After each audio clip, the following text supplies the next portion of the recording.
In the strangest times in which we live, it's so interesting to see something I've talked about for years being put to use in two separate categories to this moment, and now we have a name for it.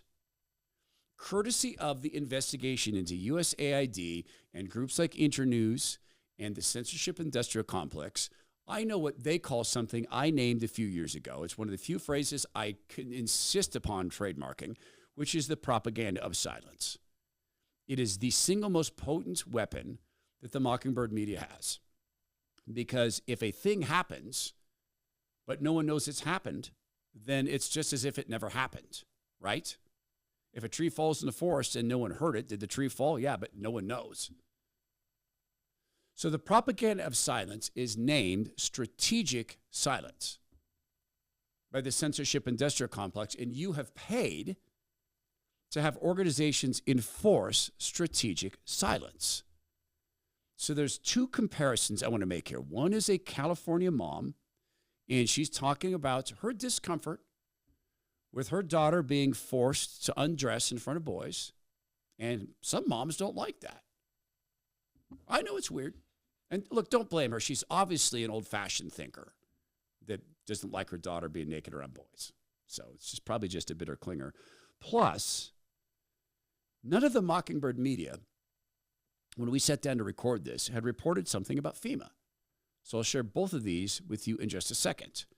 I can tell you, I am not immune to falling for the propaganda of silence at all.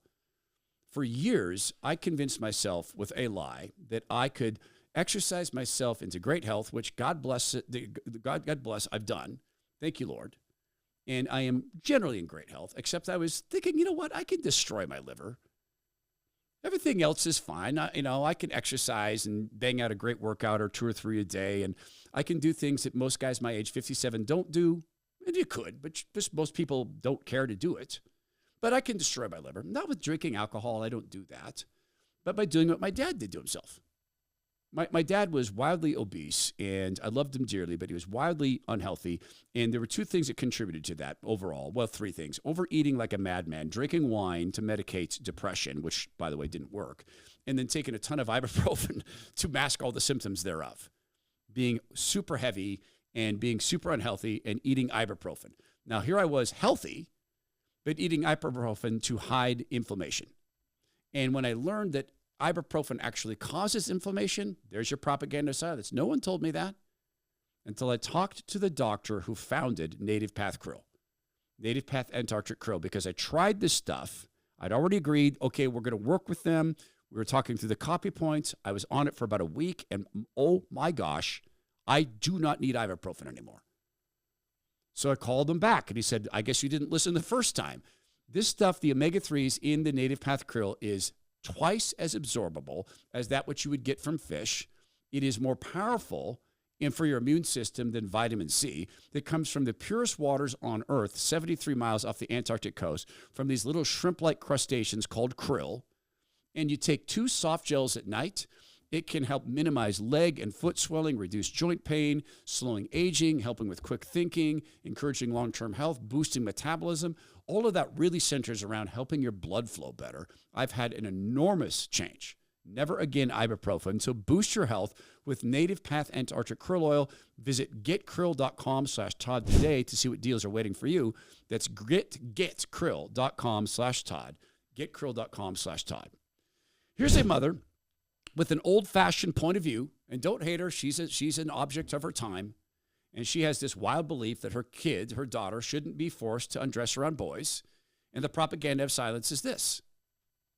The Mockingbird media still pretends this doesn't happen. Even as they talk about swimming medals and so-called trans athletes, they still don't admit, yeah, this stuff happens. Every day, my daughter in middle school and all of the other girls in her PE class are required to change in the girls' locker room with a confused biological boy that is now identifying as a girl. They've gone to school with this boy since kindergarten who's now identifying as a girl. These girls are told to be tolerant and kind, and that their feelings of discomfort and dressing in front of this boy are wrong. By doing this, you're silencing our daughters. You're telling them that their rights don't matter.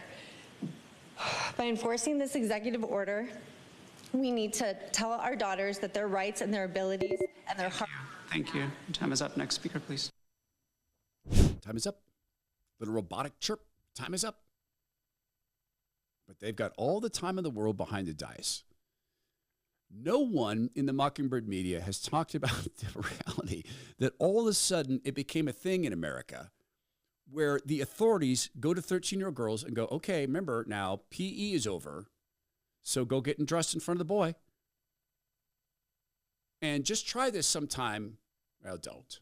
I can't make that suggestion. It would be an ungodly thing. Happened to me once.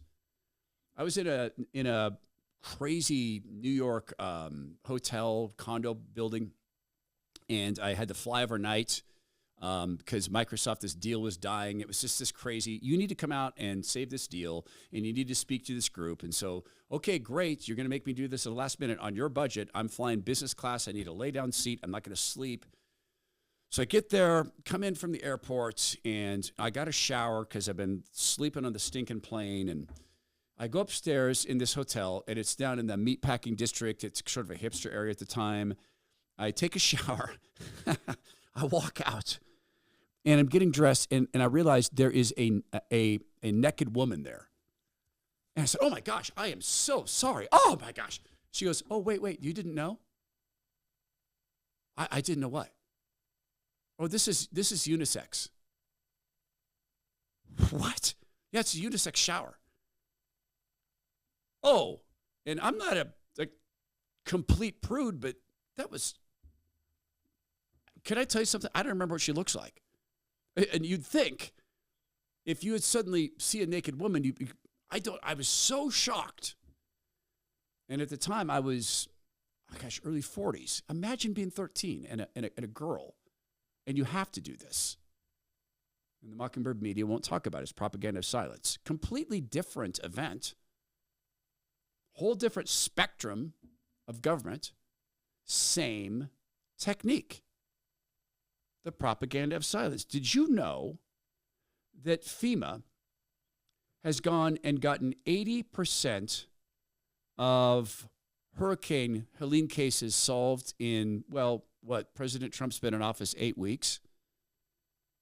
And figurehead Biden and the people who run him, it's not that they couldn't. I think it's that they didn't want to. The past 5 days, we've increased the number of open cases by almost 80%. President Trump is ensuring that communities aren't forgotten, and he launched the first major initiative to connect farmers with recovery assistance as well. Today, I had the chance to spend some time with Mark, who's a micro farmer in this area, and to talk about some of the FEMA programs that he's been able to utilize that have been incredibly helpful. So Fox News goes and they cut live to this, but shouldn't this be a major story? Shouldn't the Mockingbird media now ask a question? Why is it that Donald Trump, who they insist is a stupid, stupid man, well, plus he's an eving, scheming genius who's installed Elon Musk in a coup. They have to figure that out. It's like they need to decide stupid man or coup master. How did he get this done when the figurehead couldn't? I think it's because the figurehead chose not to.